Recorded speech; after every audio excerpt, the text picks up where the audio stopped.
فقہا نے اعتکاف کی 3 قسمیں بیان کی ہیں۔ ایک اعتکاف سنت اعتکاف ہے، ایک اعتکاف نفل اعتکاف ہے، اور ایک اعتکاف واجب اعتکاف ہے۔ ہم آج انہی 3 قسموں کے اوپر بحث کریں گے، اور ہم یہ سیکھنے کی کوشش کریں گے کہ اعتکاف سنت کیا ہے، اعتکاف نفل کیا ہے، اور اعتکاف واجب کیا ہے۔ یہ آج کا ہمارا اس نشست کا سبق ہے۔ اس سے پہلے آپ یہ فضیلت سماعت فرمائیں کہ اعتکاف کی عبادت کرنے سے رب تعالیٰ کیا دیں گے، کون سے فضائل، کون سا ثواب تمہیں اس عبادت کے کرنے سے ملے گا۔ اور یہ فضائل سننے کے بعد آپ کو اس کی اہمیت کا اندازہ بھی ہو جائے گا کہ یہ اعتکاف کی عبادت کس قدر اہمیت کی حامل ہے، کتنی بڑی عبادت ہے کہ آقا دو جہاں سرور کون و مکان صلی اللہ علیہ وسلم جس عبادت کو ذوق کے ساتھ، شوق اور لگن کے ساتھ جس عبادت کو کیا کرتے تھے وہ یہ اعتکاف کی عبادت تھی۔ وہ ہمیں کیسے پتہ چلا کہ اماں جان حضرت عائشہ صدیقہ رضی اللہ تعالیٰ عنہ ارشاد فرماتی ہیں کہ آقا دو جہاں سرور کون و مکان صلی اللہ علیہ وسلم رمضان المبارک کے آخری عشرے میں اعتکاف فرماتے، یہاں تک کہ رمضان ختم ہو جاتا تو اٹھ کر پھر تشریف لاتے اپنے حجرہ مبارک کے اندر۔ تو ہمیں پتہ چلا کہ آقا دو جہاں صلی اللہ علیہ وسلم اعتکاف میں بیٹھا کرتے تھے۔ پھر ایک حدیث پاک کے اندر آتا ہے کہ نبی پاک صلی اللہ علیہ وسلم نے ساری زندگی میں 1 سال یا 2 سال اعتکاف نہیں کیا، باقی ساری زندگی ہر سال اعتکاف کیا۔ اب ہر سال اعتکاف کی عبادت کا نبی پاک صلی اللہ علیہ وسلم کا کرنا،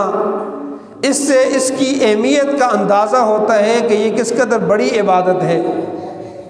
کہ نبی پاک صلی اللہ علیہ وسلم ہر سال کوشش کرتے تھے اور ہر سال مسجد میں جا کر اعتکاف بیٹھا کرتے تھے۔ اس سے پتہ چلتا ہے کہ اعتکاف کتنی بڑی اہمیت کی حامل عبادت ہے۔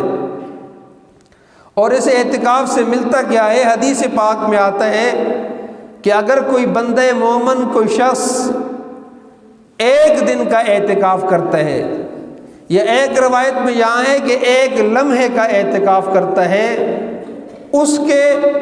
اور جہنم کے درمیان رب تعالیٰ 3 خندق کا فاصلہ کر دیتے ہیں۔ اور خندق کسے کہتے ہیں؟ اور ایک خندق کا فاصلہ کتنا ہے؟ خندق کہتے ہیں کہ زمین و آسمان کے درمیان کا جو فاصلہ ہے یہ 1 خندق ہے۔ اتنا 3 گنا زیادہ رب تعالیٰ اس بندے مومن معتکف جو اعتکاف کرنے والا ہے اس کے اور جہنم کے درمیان اتنا فاصلہ کر دیتے ہیں۔ کتنی بڑی عبادت ہے، اور یہ 1 دن کے اعتکاف پہ رب تعالیٰ اتنا دے رہے ہیں۔ اور ایک حدیث پاک کے اندر آتا ہے کہ اگر کوئی بندے مومن 10 دن کا مسنون اعتکاف کرتا ہے تو رب تعالیٰ اس کو 1 حج اور 1 مقبول عمرے کا ثواب اس کے نام اعمال میں لکھ لیتے ہیں۔ اور ایک روایت میں یہاں تک آتا ہے کہ وہ 10 دن کا اعتکاف بندے مومن جب کرتا ہے، جس دن اعتکاف سے اٹھ کے گھر کو جاتا ہے یا جس دن شوال کا چاند دیکھتا ہے اس کا اعتکاف ختم ہوتا ہے، تو وہ اس کی حیثیت رب تعالیٰ کی نظر میں ایسے ہو جاتی ہے کہ گویا یہ آج ماں کے پیٹ سے پیدا ہوا، یعنی بالکل معصوم، گناہوں سے بالکل پاک اور صاف ہو کے گھر کو لوٹ جاتا ہے۔ یہ اعتکاف کی عبادت میں رب تعالیٰ ثواب دیتے ہیں۔ کتنی بڑی عبادت ہے۔ اور حضرت ابو سعید خدری رضی اللہ تعالیٰ عنہ روایت کرتے ہیں کہ اعتکاف کی عبادت کس قدر اہمیت کی حامل ہے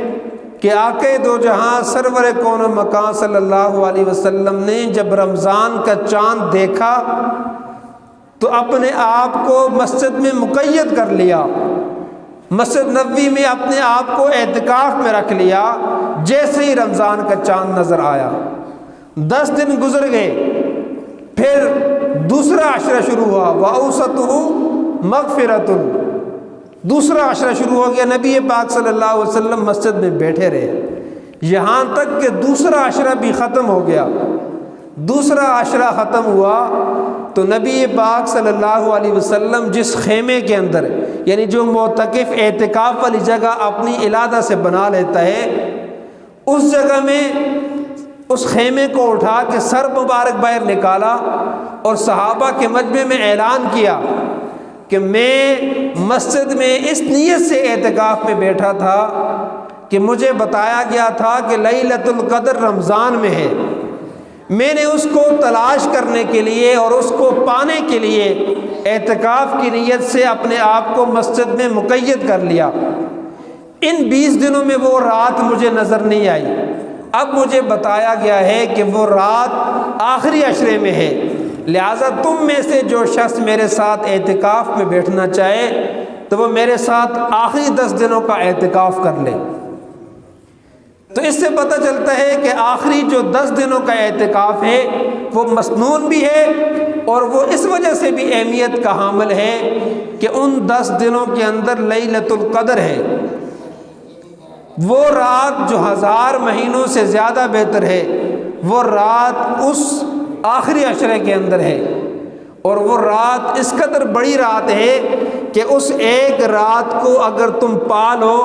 تو گویا تمہارے نامہ اعمال کے اندر رب تعالیٰ 83 سال کی مقبول عبادت کا ثواب لکھ دیں گے۔ اور اس امت محمدیہ کی اوسط عمر کتنی ہے؟ تقریباً 60 سال، 70 سال یا 80 سال، 100 سال سے زیادہ بہت کم خال لوگ، وہ علاقوں کے علاقے انسان دیکھتا ہے، بستیوں کی بستیوں کو چھانتے تو کہیں جا کر کوئی 2-4 افراد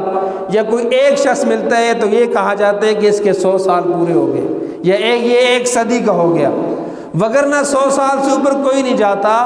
تو اس شخص کے نام اعمال کے اندر 83 سال کی مقبول عبادت کا ثواب لکھا جاتا ہے، جو اس ایک رات کو پا لیتا ہے، لیلۃ القدر کو پا لیتا ہے۔ اور لیلۃ القدر کو وہ شخص یقینی طور پر پا سکتے ہیں جو اعتکاف میں بیٹھتے ہیں، باقی جو لوگ اعتکاف میں نہیں بیٹھتے ممکن ہے کہ وہ اس لمحے سو جائیں، وہ غفلت میں بیٹھے رہیں، وہ اس لمحے عبادت نہ کر سکیں، وہ اس لمحے اللہ سے مانگ نہ سکیں، کسی نہ کسی طرح سے ان کا وہ لمحہ جو اعتکاف میں نہیں بیٹھتے وہ ضائع ہو سکتا ہے۔ لیکن جو لوگ اعتکاف میں بیٹھتے ہیں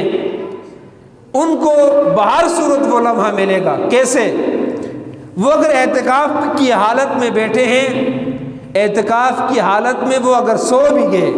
مسجد میں سوئے رہے، پھر بھی ان کا وہ نام اعمال میں ثواب لکھا جائے گا، ان کا سونا بھی ثواب میں لکھا جائے گا، اور وہ لمحہ اگر ثواب میں لکھا گیا تو گویا اس شخص نے، سونے والے نے بھی لیلۃ القدر پا لی۔ مسجد میں آ کے صرف کچھ بھی نہیں کیا، سو گیا، لیکن لیلۃ القدر یعنی 83 سال کی مقبول عبادت کا ثواب پھر بھی اس کو مل گیا کہ وہ مسجد میں اعتکاف کی نیت سے آ کے بیٹھ گیا۔ کتنی بڑی عبادت ہے۔ پھر اعتکاف کے لیے اپنے لیے مخصوص جگہ رکھنا اور مخصوص جگہ بیٹھنا یہ بھی شرعاً جائز ہے۔ وہ اس طرح کہ حضرت ابن عمر رضی اللہ تعالیٰ عنہ فرماتے ہیں کہ حضرت ابو لبابہ رضی اللہ تعالیٰ عنہ کی توبہ جس ستون کے پیچھے قبول ہوئی تھی، وہ ستون مسجد نبوی کے اندر متعین تھا کہ یہاں حضرت ابو لبابہ کی توبہ قبول ہوئی ہے۔ حدیث پاک کے اندر آتا ہے کہ حضرت ابو لبابہ رضی اللہ تعالیٰ عنہ کی جہاں توبہ قبول ہوئی، وہاں حضرت نافع رضی اللہ تعالیٰ عنہ نے ان کو بتایا کہ یہ وہ جگہ ہے کہ جہاں نبی پاک صلی اللہ علیہ وسلم اپنی اعتکاف کی چارپائی لگایا کرتے تھے، یا ایک روایت میں اپنا خیمہ لگایا کرتے تھے، یا ایک روایت میں یہ وہ جگہ ہے یہاں جہاں نبی پاک صلی اللہ علیہ وسلم اعتکاف کیا کرتے تھے۔ اس سے پتہ چلتا ہے کہ اپنے لیے مسجد کے کسی کونے کے اندر ایک جگہ مختص کرنا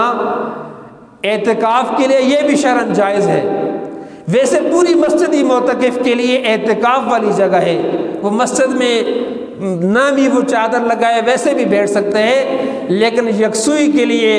بہتر ہے کہ وہ اپنے لیے جدا سے ایک جگہ بنائے اور وہاں جا کر بیٹھ جائے۔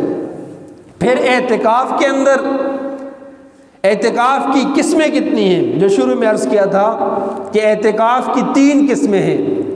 اعتکاف مسنون، اعتکاف نفل اور اعتکاف واجب، یہ 3 اعتکاف ہیں۔ اعتکاف سنت کسے کہتے ہیں؟ اعتکاف سنت سے مراد وہ اعتکاف ہے جو رمضان المبارک کے آخری عشرے میں اعتکاف کیا جاتا ہے، یہ اعتکاف سنت ہے، اور یہ سنت علی الکفایہ ہے، یعنی تم میں سے بستی میں سے اگر کوئی شخص بھی اعتکاف میں نہیں بیٹھتا تو ساری بستی گنہگار ہوگی، کہ اس بستی میں کوئی بھی ایسا شخص نہیں تھا جو اس سنت کو ادا کرتا۔ تو لہٰذا کوشش یہ کرنی چاہیے کہ بستی میں سے کسی ایک شخص کو تو تیار کرنا چاہیے کہ ہماری طرف سے یہ سنت علی الکفایہ ادا ہو جائے، آپ مسجد میں بیٹھ جائیں۔ ویسے تو ہر مسلمان کو کوشش کرنی چاہیے کہ کتنے بڑے فضائل ہیں اس اعتکاف کے، کہ جب میں اعتکاف کر کے گھر کو جاؤں گا تو میں بخشا جاؤں گا، میری حیثیت ایسے ہو جائے گی کہ جیسے میں آج ماں کے پیٹ سے میرا جنم ہوا۔ تو اس لیے تو کوشش تو ہر انسان کو یہ کرنی چاہیے کہ مجھے اعتکاف میں بیٹھنا چاہیے، لیکن اگر نہ بیٹھ سکتے ہوں تو کسی ایک شخص کو تو تیار کرنا چاہیے کہ وہ آپ کی طرف سے اس سنت کو ادا کر دے۔ اگر کوئی بھی نہیں بیٹھے گا تو ساری بستی عند اللہ گنہگار ٹھہرائی جائے گی۔ اور پھر فقہا نے لکھا کہ اتنی اہمیت کا حامل ہے اعتکاف میں بیٹھنا کہ اگر تمہاری بستی میں سے بھی کوئی شخص تیار نہ ہوتا ہو تو کوشش کرو کسی پڑوس کی بستی میں سے،